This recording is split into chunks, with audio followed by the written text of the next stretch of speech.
My guest is Eugene Zádor, Dr. Eugene Zádor, and he says that it rhymes with ador, and he comes from a long list of fine Hungarian composers, including Bartók Kodai.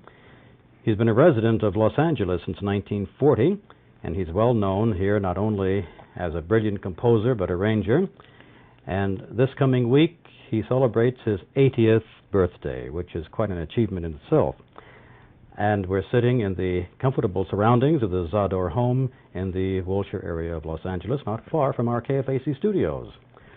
Dr. Zádor, welcome to Crossroads, and we'll get that question that everyone, I'm sure, is asking: how does it feel to be 80? I tell you, I'm satisfied with life. I'm a happy man. I compose only con amore. I have no problems. I don't need Freud. I don't have gallstones. I'm the happiest man I ever met. I like music. I compose. I either listen to music or write music. So I'm satisfied with life. Because I was talking last night with an 18-year-old and the problems and this and that, and it's refreshing to hear somebody who's 80, not 18, that is very happy, because so few people are these days. No, sir, believe me, age is important for a wrestler, but not for a composer. Ah. And I'm proud of my age. Besides, they tell that wine gets better with age. That's true. Who knows, it might be true with composers too. Anyway, I like Falstaff from Verdi, and he was almost 80 when he wrote it. That's right. He wrote a lot of composers wrote their best works in their late years. A lot of them. You were born originally in Hungary. Where in Hungary? In a small little village. The name was Bataszék. I escaped from this village when I was 6, and my father... You escaped from the village? I mean, I call it escape because there was no culture, no music and right. nothing. And a lot of life it came from very dull little hometowns. Very dull, yes. Yeah. Life meant, music meant life to me, life meant music for me, you know. So as early as 6? As early as 6, yes. Mm-hmm. And if I may say so, my musical career started with a pneumonia. We moved to another city, Pécs, which had a very bad climate. And since at the corner there was a small piano which a girl played, I never heard the sound of a piano, so I stood there for hours and hours in rain and wind and snow. No wonder I got a pneumonia, but this was a beautiful occasion to blackmail my mother, because when my temperature was very high, around 104, 105, my poor mother came crying to me, says, "Don't die, my dear son. And you know how I love you." Says, "Mother, if you buy me a piano, I won't die, I promise." This was a real, regular blackmail. That is really blackmail. But a couple of days later, there was a piano. Don't ask me how it sounded. It sounded like an old clavicymbal, out of tune, a long, long yellow piano, but it was a piano in 8 keys. I don't see white and black keys, but let's say yellow and black keys, but it was a piano. Right. With a capital P. And so you started studying right away? I had a teacher, old lady who came to me for a couple of months, then we changed again teachers. Nobody liked me because, truthfully, I don't want to brag about it, but I made too fast a progresses, so they went out of business soon. Oh, yeah. I got always a better and better teacher. Were your parents musical at all? My mother was singing, my father not, and really, through these circumstances, I was obliged to go to university because my father said, music and composing is not a real profession. You have to bring home a degree, and then you can do whatever you want. So I sat 4 long years in a German university. As you know, no universities have such hard benches than the German universities, until I got my PhD degrees, and then my father said, "No, you can do whatever you want." Of course, I didn't tell my father that I had read already a dozen songs and a dozen piano pieces, and lots of chamber music, and even 2 symphonies. My word. And what did you take your degree in, your PhD? A PhD, philosophy and music science, musicology. Uh-huh. I thought maybe they had trained you for something else like engineering or law or thank God not. That'd be really a waste of time. I had no talent profession. to this. Now, you had entered the Vienna Conservatory at 16, and of course music had been your ambition long before that. And among your teachers there at the Conservatory in Vienna, you had a very famous name, his name Max Reger. Truthfully, he was not in Vienna, because again, Vienna was too slow for me. So after 1 year I left Vienna. I went to Leipzig, where Max Reger was my teacher. That's where he was, in Leipzig. Leipzig, yes, in Germany, a very famous man at this time, perhaps the greatest teacher of the time, you know, and we listened to his music, and he was not only famous from his tremendous knowledge, but he was one of the wittiest men in the world. So one evening, Arthur Nikisch played with He was one of the great conductors of all time. Perhaps great, yes. He played his Opus 100, his Hiller variations, which ends with a double fugue, masterly double fugue. So next day we had lessons, we had it once a week for 5-6 hours, and I told him, Maestro, you are really a great master of counterpoint. He said, don't you know, Zádor, there are only 2 great masters for counterpoint, the other was Bach. Oh. He was not too modest. Not too modest. Yeah. But if you might be interested, Mr. Markham, to know, his other remarks were even more famous when he said that, you know, children, the pigs and composers are only enjoyed after their death. Unfortunately, in his case, he was right. You know, he died when he was 43, and then they started to discover him. This was Max Reger. This was Max Reger. He was that young? I didn't know. He was 43 when he died. He was very fat, almost 300 pounds. You know, really? He had a heart attack. He liked very much beer and knackwurst. You know. It was not good for him. But he was a wonderful, great man. You know, when we left after the First World War broke out, he called us all his children, you will see the life of the composer is work, hope, and bicarbonate of soda.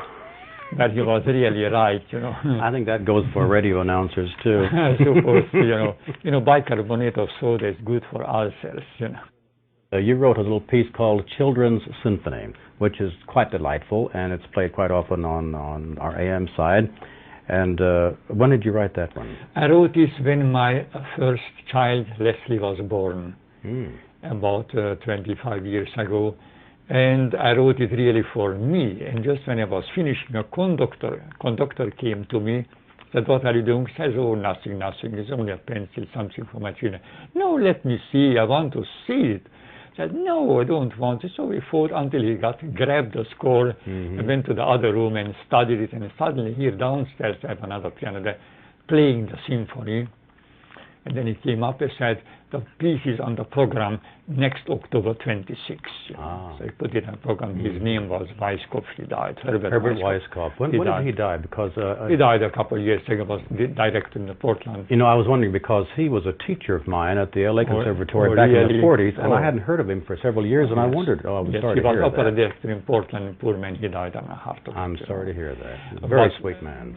I bless his name always that he grabbed it from my hands, you know, this, because meanwhile, since this time, we had about 300 performances of this work, and I could almost draw a geographical line how the performances which started in Los Angeles came to the east and ended in New York. And Bomar recorded it, Bomar Education recorded it. We sold approximately 10 to 15,000 albums. That can be called a hit in classical music. I got a check today. Marvelous. And we had performances all over the world, even, can you imagine, in Iceland or in Tel Aviv and the Philippine Island. Just I got on the message that Los Angeles Philharmonic is performing it in May 3 times. Very good. It seems like a lot of composers write things for their offspring. I, of course, think of Wagner right off for his Siegfried Idol. He was just as crazy about his Siegfried and I was about my Leslie and Peggy. Now, we're talking with Eugene Zádor, the eminent composer who makes his home here in Los Angeles, as he has now for 35 years nearly. And he becomes 80 years old this week. What is the exact date? November 5. November 5. And again, happy birthday, Dr. Zádor. Thank you very much. And we were just talking about some of your early career there at the Vienna Conservatory and your teachers, Max Reger, among others. He was in Leipzig, of course. And you got your PhD in 1921, and then you went to the Vienna Conservatory as a professor. Yes, strangely, I taught in the same room where I was a student. Oh, really? 10 years earlier. Had you, when you were a student there, did you had plans or think that you might be a teacher there? No, I never dreamed about it. Uh-huh. No, I never dreamed. Now, you were in Vienna at a very fascinating time, a period there in the 1910, during the World War period. There were a lot of famous names around Vienna at that time. Mahler, his final days, he died in 1911, and there was Schoenberg and others. Did you ever meet Mahler or see him? I never saw Mahler. I came the same year when poor man died. Oh. In 11. Mm-hmm. But I met in Vienna, and met even here, Arnold Schoenberg. Right. I met in Vienna several times Alban Berg, right. Anton von Webern, and other musicians. Most of the great conductors at the time were guest conductors like Furtwängler, Weissbach, Schurich, Dochnany, of course. Several times Bartók came to Vienna, either to play in the radio or to accompany somebody, a singer. Kodály came several times. Did you know either Bartók or Kodály at all? Very well, if I may say so, and brag a little about it, but I'm very proud that Bartók wrote his last great and known letter to me just 6 weeks prior his death in 45. He died of leukemia in New York in September 1945. Right. Oh, that's quite a prize then you have. Mm. He was a very tiny little man, and he was always very sickly, and But then he was, perhaps he never weighed more than 100 pounds. Really? So what music came out of that little body? Fantastic. Just like Bruckner was even a shorter little man. Oh, he was? Oh, yes. I always thought of Bruckner as being a big man. His pictures looked like a big man. No, really? Very short. No. Oh, really? See, when I was born, Bruckner and Brahms were both alive, Right. I'm that old. 1894, your birthday. That's right. And Brahms died in, I think, 1897. And then I met Richard Strauss in Vienna. Many, many, many times. He was quite a character, wasn't he? And a fabulous conductor. Oh, yeah. Not only for his own compositions, but for Mozart, especially. And really? I heard a fabulous Tristan performance under Richard Strauss. And then later, 1946, when I went to Europe to marry my present wife, God bless her, then I visited Richard Strauss, and I wanted to bring him to America, but I couldn't, because when I asked for an affidavit, then I said, you can't give an affidavit to the man. When I asked Eugene Zádor to give him a few concerts, he said, I can't do it. Don't you know he was a Nazi, which was not true. He was never a Nazi. Of course, he wanted to perform it. He had a bad reputation, I know, around that period. He had a bad reputation, but he was really not a Nazi. All but he wanted performances. And when you mentioned that he was shrewd, in one respect, perhaps he was. He was a great businessman, as people say. I never experienced myself, but I know that people told me that he was a great businessman, liked to make money, have performances, and but of course for such a great genius you can tolerate these little mistakes, these little faults. He gave me, when I left him, you can see it on my wall, his manuscript is his own handwriting from his last opera, The Love of the Danae. The very strange part of it is when I left then, taking my dear wife home, he didn't know he has no copy from these 2 pages, so he had to rewrite it, and they're different from my manuscript, which I have here on my wall. So this is a unique remembrance. When I came first to America, I was very surprised, that the whole country honors me every 4 years, that I make the elections on my birthday, November 5. Oh. First I thought in my honor, later it turned out no. I hear a lot of the Hungarian influence, as it should be, in your music, because you are Hungarian, although you left there at a very early age. How did Hungarian music affect your creations? I think very much you can discover the Hungarian flavor practically in every work of mine. And I thank God in this case also. I'm tremendously grateful for this great land that I can be a citizen, but I'm grateful that I was born in Hungary and had this Hungarian music in my blood, in my system, because if I make some wants to advance in my style, I don't have to go in the direction of the 12th tone or atonal music. I always say, I'm sorry, gentlemen, but what I write is Hungarian folklore or folklore imitation, so I will be tonal overlays. You have to excuse me. Secondly, I don't think that nobody can escape the influence of his early youth. The roots of his nationality will stay him forever. And I think Stravinsky made a big mistake when he took off his Russian boots and exchanged it with a French tuxedo. I like much more his works that we see the Russian influence, like his wonderful Petrushka, his marvelous Firebird, and his genius Rite of Spring. Sacre du Printemps, Rite of Spring. And he branched off into all kinds of avenues. He tried everything. practically everything. Even ragtime he tried. Ragtime. Whenever that his follower wanted to catch up with him, he was already in another style. Mm-hmm. Nobody could reach him. Yeah. Did you know Stravinsky very well at all? Oh, yes, I knew him personally. In a certain way, I'm responsible for his last opera, the Rijk's Progress. Oh, really? Because I met him, I think Ormandy gave a party, and then Stravinsky told me, do you know, Zádor, where I could get a 40-line paper? I said, accidentally, I have one. So next morning he sent his wife Vera to us, and she picked up all the 40-line papers I had. 40-line papers. 40 lines, but you couldn't get it in a store. And on these papers, he told me he wrote a Rijk's Progress. Well, now, at the age of 35, there was a connection with the Royal Academy in Budapest. You were yes, president. please. They made me an honorary professor of the academy, which... Now, you had been living in Budapest? No, I was living at this time in Vienna. Ah. Because you can be only honorary professor if you are not in the country. Oh, really? Yes. Vienna, a fascinating city. You saw kind of the decline of Vienna as a great musical city, and as, of course, the Austro-Hungarian Empire. It all came to an end about that period. Strange, but after the First War, as poor the country was, because it was not anymore the empire of a great country, but it was just the head of a great country. That's all. But music was flourishing tremendously. The ink was not dry in a score, and they made already a performance.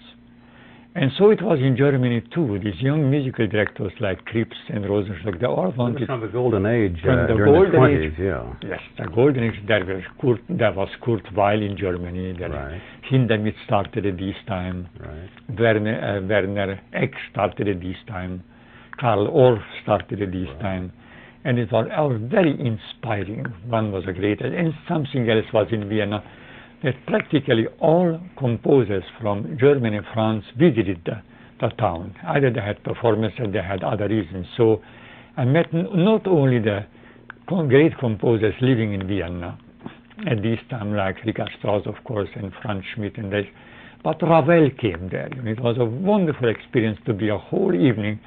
Strangely, the evening or the day started with him at 10 o'clock in the night. So I was practically a whole night with him. And he told me some very fascinating things. And among others, he mentioned that he worked on the last 40 bars of his famous and wonderful Daphne St. Chloe for 6 weeks. The last 10 bars? Yes, the last 10 bars. And I liked that very much. He spoke of fairly good German, very interesting. A short man, he looked a little like Bartók. He was a very dapper, elegant little man, I understand. Yes, he looked a little like Bartók, short and thin, and it was a great pleasure to be with him. He played a little piano there too. He was a fascinating person, a wonderful, wonderful person with marvelous ideas, and I treasure these memories which I spent with this great man. Oh, because you're talking about now the who's who in music, practically. Yes. All these great names. It's fascinating. I'm sure you'd go on for hours. We could listen for hours. Thank you.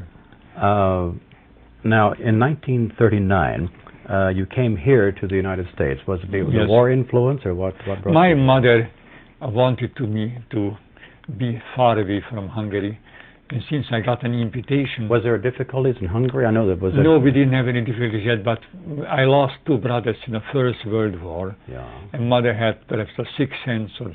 Disaster coming. At this time, you didn't need a sixth sense to predict that a Second World War is coming, so He said, I want to away from this country, go to America. Accidentally had an invitation for the New York College of Music. So all what I had to do to go to the American consul, and he gave me a visa, and I started. And a couple of weeks later for America, I arrived in New York. I spent there a couple of months. Truthfully, I like winter, I like summer, I like fall, and I like spring, but not on one day.